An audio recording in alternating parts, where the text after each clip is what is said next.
បាទជំរាបសួរពុកម៉ែបងប្អូនបាទថ្ងៃនេះថ្ងៃទី16ខែ52025ចឹងថ្ងៃនេះខ្ញុំមានឱកាសធ្វើ review ប្រភេទពួក Dynamo GM យត់វិលបាទភ្លើងរឹងភ្លើងល្អផ្ញើជូនបងនៅខាងស្ទងបាទស្ទងនឹងនៅខាងណាបងប្អូនណានៅខាងកំពង់ចាមបងប្អូនណាបាទនឹងកំពង់ចាមនឹងក៏នៅខាងណាបងប្អូនណាខ្ញុំស្គាល់ទ្រុសប៉ុណ្ណឹងទេបងប្អូនបាទចឹងយើងមកចូលមកក្នុងការងាររបស់យើងវិញប្រភេទពួកDynamo នេះគឺប្រើបដាងមួយបាទមានបងខ្លះគាត់ឆ្ងល់ថាបដាងមួយមិនបានវាត្រង់បាទបដាងមួយគឺមានតែខាងនេះទេបាទខាងនេះមានបដាងខាងនេះអត់មានបដាងទេខាងនេះគឺយើងយើងចាប់ជាមួយនឹងម៉ាស៊ីនឡានយើងដោយត្រង់បាទហើយករណីបងប្អូនយើងគាត់ថាបើសិនជាយកមកចាប់វាអត់ត្រូវតែយើងទៅធ្វើមិនបាទវិធីដែលយើងយកទៅសាកមើលយើងដោះបាទយើងដោះ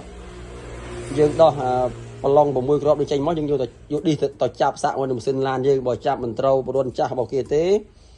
យើងចោះរុនថ្មីបងណាបាទចោះរុនថ្មីមកយើងសេរីវាឲ្យត្រូវប្លោះកដាលនេះមកនេះប្លោះកដាលនេះមួយមកនេះមកយើងចាប់វាទៅបាទយើងចាប់រុនថ្មីមកបាទអញ្ចឹងណាហើយបើករណីបើយើងត្រូវជាមួយនឹងបោះយើងតែម្ដងគឺងាយតែម្ដងបងណាមួយប្រឡង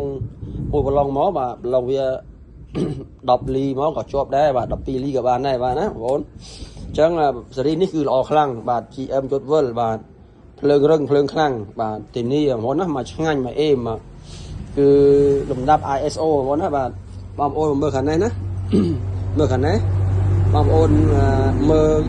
កន្លែងនេះគីឡូវ៉ាត់វានេះបាទគីឡូវ៉ាត់វាហ្នឹង kW ហ្នឹងគឺគីឡូបាទហើយគីឡូវាហ្នឹងគឺ30គីឡូអញ្ចឹងវាស្មើនឹង37.5 kVA អញ្ចឹងណាគីឡូនឹង kVA ហ្នឹងគឺ kVA វាច្រើនជាងគីឡូបងប្អូនណាគីឡូវាតែ30គីឡូទេប៉ុន្តែ kVA វាបានដល់ទៅ37.5 kVA អញ្ចឹងណាបងប្អូនហើយប្រភេទពួកនេះគឺប្រភេទពួក1500ជុំភ្លើងវា380វ៉ុលបាទប្រភេទពួកបដាងមួយបងប្អូនណានេះបាទ TWG1 នេះបាទ TWG1 នេះគឺបដាងមួយបាទបើ G2 បដាង2អានេះម៉ាស់ដីនេះសភៅតានីបាទសភៅណែនាំបាទគឺបងប្អូនទៅគឺអាចមើលកាតាឡុកនេះបានគឺធ្វើតាមបានណាបងណាហ្នឹងហើយតខ្សែភ្លើងយ៉ាងម៉េចត RVA យ៉ាងម៉េចបាទណាពួកនេះគឺមាន RVA ស្រាប់នៅក្នុងនេះអូតូបាទប្រើមិនងាយខូចទេបាទភ្លើងវារឹងខ្លាំងល្អបាទអញ្ចឹងក៏អរគុណមួយបាទដែលបានកំងពីខាងខ្ញុំជារឿយជាបន្តបងប្អូនណាបាទនឹងឲ្យអរគុណជូនពរហេងបាទរស់ស៊ីមានបានបាទគាត់កំងទៅច្រើនហើយបងប្អូនណាបាទហ្នឹងហើយបងប្អូនគាត់ទៅច្រើនបាទអញ្ចឹងក៏អូខេបាទអរគុណ